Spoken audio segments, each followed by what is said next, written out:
Hello again, everyone. This is Railsplitters on the mic, and I'm your host, Rusty Peace, and today we're talking with newly hired Lincoln Memorial University women's volleyball coach, Alison Williams. Coach, welcome to Railsplitters on the mic and to Lincoln Memorial. Thank you very much. It has been a ride for you that I'm sure, like most coaches who have never lived in the tri-state area, somewhat surreal, somewhat culture shockish, if you will. A lot of coaches come to Lincoln Memorial having been in bigger cities, but this is being a very rural area, one that is in the countryside, if you will, somewhat remote. But when you get on campus, you look at it and it's got kind of a big university feel. Yeah, absolutely. I'm actually used to living in small towns. I went to college in a small town, and then the previous school that I was at was in a small town. So the rural area really doesn't shock me quite as much, and I actually enjoy living in a small town. The no traffic thing is great. So, but yeah, the campus is beautiful, and you're just struck by the beauty when you drive on. And that was one of the things that really drew me to it. And just and like you said, the big university feel, it's the campus being 1,000 acres, it's spread out, but it's done really well. And it just looks so nice and is really attractive to the community, I'm sure, and to student athletes and regular students alike. So if you will, give us a little bit of your background. I know that you come to us from the Western Tennessee area, but if you will, recap some of your playing career and coaching career. Yeah, started all 4 years at Bryan College, a small NAIA school in East Tennessee. And we experienced the most success that the program had ever seen thus far when I was there as a player. And then as soon as I graduated, they hired a new coach. My coach went on to a Division I school, so they hired a new coach. And I interviewed to be his assistant. I really liked his coaching style, and he selected me. And the next 3 years, we experienced, again, the most success in program history.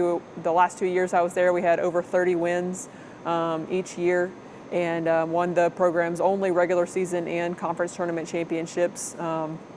The last year, we actually got to host the opening round of the national tournament, which was just so exciting. And so it was just a really neat experience to be there and experience the most success in school history, definitely. And then after that, I knew I wanted to, be a head coach and strike out on my own, and so I got the job at Martin Methodist College. Took over a program that was struggling. It took me about 6 years to, rebuild it and get it to where I wanted it to be. But the last 3 years, we had over 20 wins, and then obviously the last year I was there, experienced the most success in program history. We won the SSAC regular season and the tournament. And then we got to go to the national tournament. We won the opening round, the first time ever in program history, and got to finish our tournament at the national tournament final site, which was just a wild ride and really crazy. So it was actually after your first let's call it your first year at Bryan that you made the decision that you wanted to continue in the coaching ranks? Mm-hmm. Yeah, definitely. I didn't really know what I wanted to do while I was in school. I thought I did, and of course the Lord had different plans. And like I said, as soon as I saw the coach interview for the volleyball coaching position, I knew that he was somebody that I could see myself working with. And so, and then the Lord opened the door, and here I am. So many student athletes can relate to that. I, for one, had no clue what I wanted to do until later on in college, and fortunately had some direction. So what was it about Lincoln Memorial that attracted you about coming here and taking the head position? The first thing was that they seem to really value the student experience. I'm a huge nerd and I love learning, and so the fact that they really care about their students and their student athletes, and they want them to succeed and get a degree that matters and will help them be successful later in life was really important to me. And the fact that they give them all the tools to be successful with all the postgraduate and professional experiences that they have was just really attractive to me, just based on just a student perspective. And then just the ability to be able to win, and I know that I can get this program to be, competing regularly in the national tournament, and that's something that I'm super competitive. I hate losing more than I like winning, and so I want to be at a place that values both the student and the athlete, and I know that LMU does that. Being so involved with the game of women's volleyball, primarily in the volunteer state, It seems like you would have a good feel for the areas that have the strongest influence with women's volleyball, the talent levels, if you will. And you know, for the most part, only in recent years has the state of Tennessee been someplace that Lincoln Memorial, regardless of coach, has in position here with the program, has been able to pull various players throughout the state. So while this is an international sport, so to speak, we pull players from throughout the country. Many programs do. I have to feel that you probably have a pretty good idea of what the Volunteer State has to offer. Yeah, absolutely. There's great volleyball in Knoxville, Chattanooga, Nashville, Memphis. There's a lot of good volleyball players in the state, and I definitely want to pull from them in the future and keep that in-state feel. So let's move ahead now to you've been in the position here for a couple of weeks. I know that the COVID-19 has had us kind of all in limbo, to speak, but for you, I'm sure you've had to, in some ways, hit the ground running as much as you can. Right. Because there are limitations from the NCAA during this period of time. And with that being said, I mean, it's got to make it tough in terms of recruiting, in terms of filling the voids that you feel need to be filled before the fall 2020 schedule. Yeah, it's definitely been the most unconventional recruiting season that I've ever been a part of. You know, I got hired, and immediately the next week, the NCAA instituted a dead period.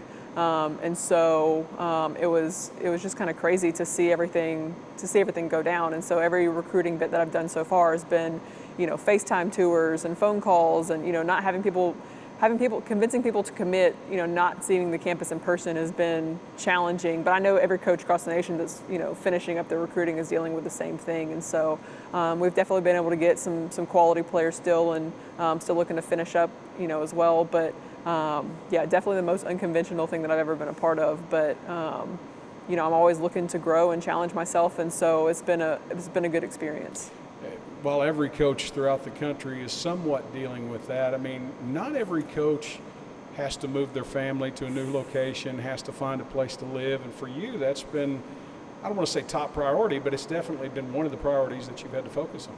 Yeah, I've got 3 small kids, a 4-year-old, a 2-year-old, and a 7-month-old. So that's definitely been challenging getting them out here, and you know, figuring out where we wanted to live and finding childcare. And you know, my husband was just hired as an admissions counselor, and so obviously, you know, the Lord's blessed us in being able to find, you know, sources of income. But definitely with the COVID-19 and trying to figure out how to do all that, there wasn't, you know, trying to look for a house. Places didn't even want to let us in their house to look at it, understandably so. So definitely a challenge, but we've been able to settle in. You know, we just were able to buy a house and settle in, and so we're looking to kind of, you know, hit the ground running as far as making this place feel like home. All right, so let's fast forward. In looking at your team, you know that we had some losses due to graduation, et cetera. That being said, from your evaluation standpoint, what do you foresee that this team is in need of for fall 2020?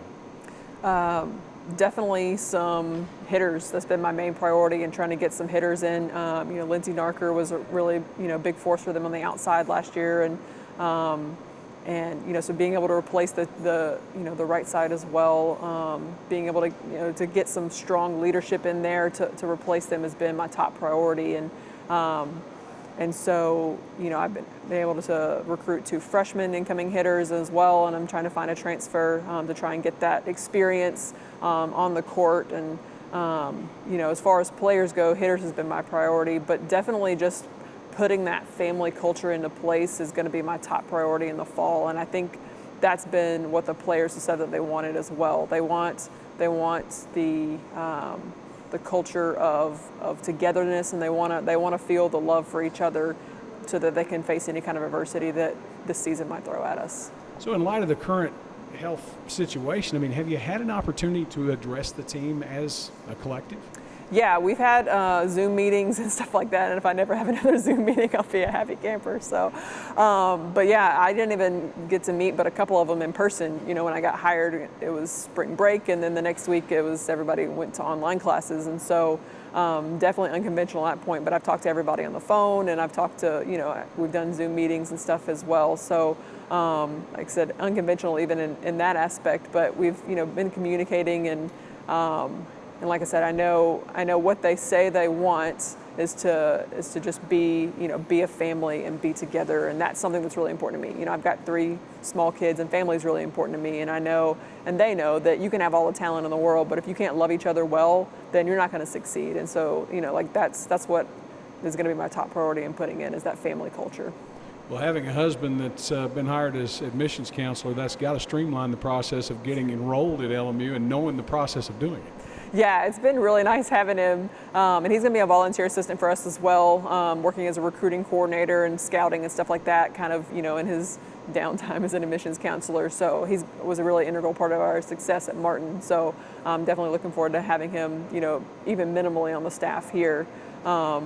And like I said, just having that in, there in the admissions office is definitely helpful. So off-season conditioning is so important, and I know that it's tough for a lot of student athletes working under the current conditions where there's so many limitations due to the COVID-19 pandemic. That being said, what do you hope your student athletes are going to be doing over the next several weeks independently, and how will you use those weeks in preparation for fall 2020? Honestly, I hope they just take a mental break. I mean, I know, last season was not the most enjoyable for a lot of them, and they were really looking forward to beach, and then that got cut short. And so they didn't get to finish the year on a good note athletically. And so I hope they just take a break mentally and find out how much they really do love the game and how much they miss it. And I want them to, to play for that and not to take for granted ever playing college volleyball. And then, obviously they're getting the workouts and stuff from the strength and conditioning staff. And so I'm hoping that they're doing those and to the best of their ability with, at home being quarantined and finding ways. I've sent them different challenges that they can do with ball handling and stuff like that. And so I'm hoping they're finding ways to keep their hands on a ball. And but really, I hope that they're just taking some time to evaluate how much they love the game and how much they're willing to work for it. What are your hopes for 2020 in a very, very tough South Atlantic Conference and Southeast region? I hope that we have a full season at this point. They're voting on some stuff tomorrow as to what, our season's going to look like. And, I really just want to finish, much stronger than they did last year. I know that, the top couple of teams, Queens and Wingate and Carson Newman and, all that, I know they're really strong, and I'm hoping that we can compete again. And I hope that establishing the culture of family will allow our talent to shine through and to carry success.